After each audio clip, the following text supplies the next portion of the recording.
നമസ്കാരം. STV വാർത്തകളിലേക്ക് സ്വാഗതം. ആദ്യം പ്രധാന വാർത്തകൾ.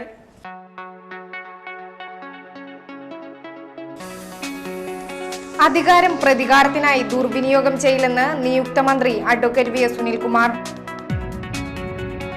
എടവിലങ്ങ് കുഞ്ഞനിയിൽ BJP പ്രവർത്തകൻ വല്ലത്ത് പ്രദീപിനെ കൊലപ്പെടുത്തിയ കേസിൽ പ്രതികൾ ഉപയോഗിച്ച ആഡംബര കാർ പോലീസ് കസ്റ്റഡിയിലെടുത്തു. തീരദേശ മേഖലയിൽ മോഷണവും മോഷണ ശ്രമവും വ്യാപകമാകുന്നു. വിശദമായ വാർത്തകളിലേക്ക്. അധികാരം പ്രതികാരത്തിനായി ദുർവിനിയോഗം ചെയ്യില്ലെന്ന് നിയുക്ത മന്ത്രി അഡ്വക്കേറ്റ് വി. സുനിൽകുമാർ. കൊടുങ്ങല്ലൂരിൽ മാധ്യമപ്രവർത്തകരോട് സംസാരിക്കുകയായിരുന്നു അദ്ദേഹം. അഴിമതിക്കെതിരെയുള്ള LDFന്റെ പ്രവർത്തനം തുടരുമെന്നും സുനിൽകുമാർ വ്യക്തമാക്കി. കൊടുങ്ങല്ലൂർ മേഖലയിൽ സമാധാനാന്തരീക്ഷം നിലനിർത്താൻ നടപടി സ്വീകരിക്കും. ജില്ലയുടെ സമഗ്ര വികസനത്തിനായി നടപടിയെടുക്കും. അഴീക്കോട് മുനമ്പം പാലം നിർമ്മാണം തടസ്സങ്ങൾ നീക്കി ആരംഭിക്കുമെന്നും കൊടുങ്ങല്ലൂർ തുറമുഖം യാഥാർത്ഥ്യമാക്കുമെന്നും സുനിൽകുമാർ പറഞ്ഞു. ഏതായാലും LDFന്റെ ഒരു വിജയത്തിൻ്റെ അടിസ്ഥാനം ഒന്ന് അഴിമതിക്കെതിരായിട്ടുള്ള നിലപാടുകളാണ്. അപ്പോൾ അഴിമതിക്കെതിരായ LDF എടുത്ത നിലപാടിനോടുള്ള വോട്ടും കൂടിയാണ് ഈ കഴിഞ്ഞ തെരഞ്ഞെടുപ്പ് ഞങ്ങൾക്ക് കിട്ടിയിരിക്കുന്നത്. അപ്പോൾ UDF ഗവൺമെൻറ് കാലത്ത് നടന്നിരിക്കുന്ന വളരെ ഗുരുതരമായിട്ടുള്ള അഴിമതികളുണ്ട്. അത് പുറത്തു കൊണ്ടുവരാൻ വേണ്ടിയിട്ടുള്ള ശക്തമായ നടപടികൾ LDFന്റെ ഭാഗത്തുണ്ടാവും. നിയുക്ത മന്ത്രി വി. സുനിൽകുമാർ മുൻ മന്ത്രി VK രാജന്റെ വീട് സന്ദർശിച്ചു. പുല്ലൂറ്റ് നാരായണമംഗലം വട്ടപ്പറമ്പിൽ വീട്ടിലെത്തിയ സുനിൽകുമാറിനെ VK രാജന്റെ ഭാര്യയും നിയുക്ത MLA അഡ്വക്കേറ്റ് VR സുനിൽകുമാറിന്റെ മാതാവുമായ സതി, മകൻ സിറിൽ കുമാർ, VK രാജന്റെ അനന്തരവനും കൊടുങ്ങല്ലൂർ നഗരസഭാ ചെയർമാനുമായ CC വിപിൻ ചന്ദ്രൻ എന്നിവർ ചേർന്ന് സ്വീകരിച്ചു. കുടുംബാംഗങ്ങളുമായി സൗഹൃദം പങ്കുവച്ച ശേഷം VK രാജന്റെ സ്മൃതി കുടീരത്തിൽ പുഷ്പാർച്ചനയും നടത്തി. നിയുക്ത മന്ത്രിക്ക് പൊതുനിരത്തിൽ വെച്ച് മുൻ MLAയുടെ വക സ്നേഹാശംസ. പുല്ലൂറ്റ് നാരായണമംഗലത്ത് വെച്ചാണ് നിയുക്ത മന്ത്രി വി. സുനിൽകുമാറിനെ ഷാളണിയിച്ചും ആലിംഗനം ചെയ്തും മുൻ MLA TN പ്രതാപൻ ആശംസകൾ നേർന്നത്.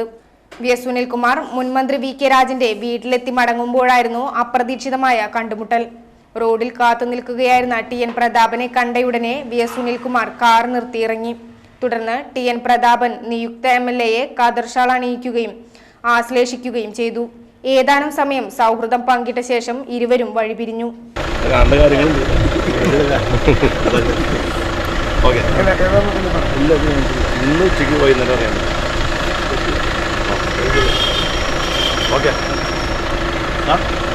വാടാനപ്പള്ളിയിലും നാട്ടികയിലും വീട് കുത്തി തുറന്ന് മോഷണം.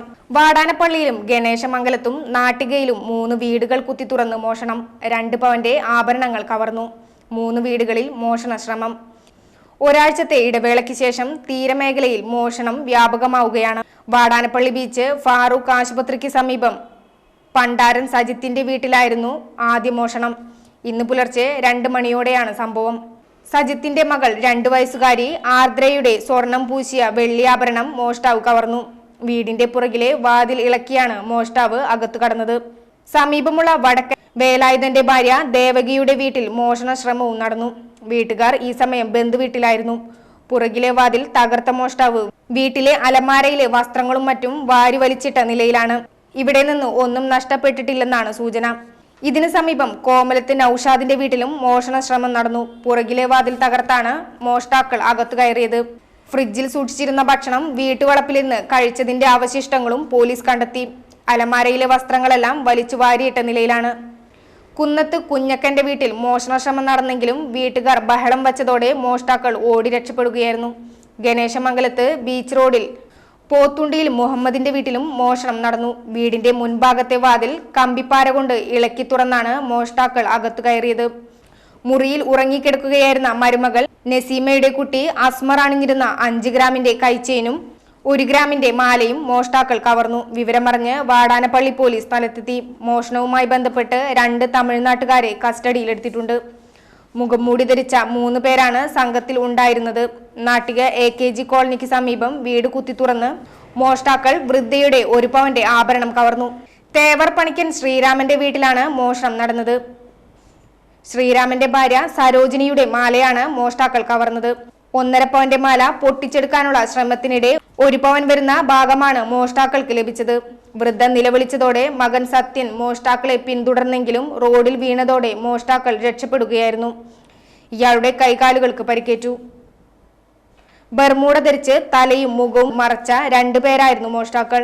വലപ്പാട് പോലീസ് സ്ഥലത്തെത്തി അന്വേഷണം ആരംഭിച്ചു. തൃശൂരിൽ നിന്ന് വിരലടയാള വിദഗ്ധരും ഡോഗ് സ്ക്വാഡും സ്ഥലത്തെത്തി തെളിവുകൾ ശേഖരിച്ചു. എടവിലങ്ങ് കുഞ്ഞൈനിയിൽ BJP പ്രവർത്തകൻ വല്ലത്ത് പ്രമോദിനെ കൊലപ്പെടുത്തിയ കേസിൽ പ്രതികൾ ഉപയോഗിച്ച ആഡംബര കാർ പോലീസ് കസ്റ്റഡിയിലെടുത്തു. കേസിലെ മൂന്നാം പ്രതി 3 പീടിക സ്വദേശി ഷാഹിറിന്റെ കാറാണ് ക്രൈംബ്രാഞ്ച് സംഘം കസ്റ്റഡിയിലെടുത്തത്. ഷാഹിറിന്റെ തളിക്കുളം പത്താങ്കല്ലിലുള്ള ബന്ധുവിന്റെ വീട്ടിലായിരുന്നു കാർ. 40 ലക്ഷം രൂപയോളം വിലമതിക്കുന്ന ഈ കാറിലാണ് പ്രതികൾ എടവിലങ്ങിലെത്തിയത്. ക്രൈംബ്രാഞ്ച് SI മാരായ PK പത്മരാജൻ, മാധവൻകുട്ടി, മുഹമ്മദ് റാഫി, ASI അഷ്റഫ്, പോലീസുകാരായ ജയകൃഷ്ണൻ, PC സുനിൽ, ജോബ്, ലിജു എന്നിവരാണ് കാർ കസ്റ്റഡിയിലെടുത്തത്. കൊടുങ്ങല്ലൂർ മതിലകം പോലീസ് സ്റ്റേഷൻ പരിധിയിൽ നിരോധനാജ്ഞ നീട്ടി. ഈ മാസം 28 വരെയാണ് ജില്ലാ കളക്ടർ നിരോധനാജ്ഞ ദീർഘിപ്പിച്ചത്. ഇക്കഴിഞ്ഞ 20-ാം തീയതി എടവിലങ്ങ് കുഞ്ഞൈനിയിൽ BJP പ്രവർത്തകൻ തലയ്ക്കടിയേറ്റ് മരിച്ചതിനെ തുടർന്നാണ് പ്രദേശത്ത് നിരോധനാജ്ഞ ഏർപ്പെടുത്തിയത്. 3 ദിവസത്തേക്ക് ഏർപ്പെടുത്തിയ നിരോധനാജ്ഞ കൊടുങ്ങല്ലൂർ മേഖലയിലെ പ്രത്യേക രാഷ്ട്രീയ സാഹചര്യം കണക്കിലെടുത്ത് നീട്ടുകയായിരുന്നു. ഇനിയൊരിടവേള.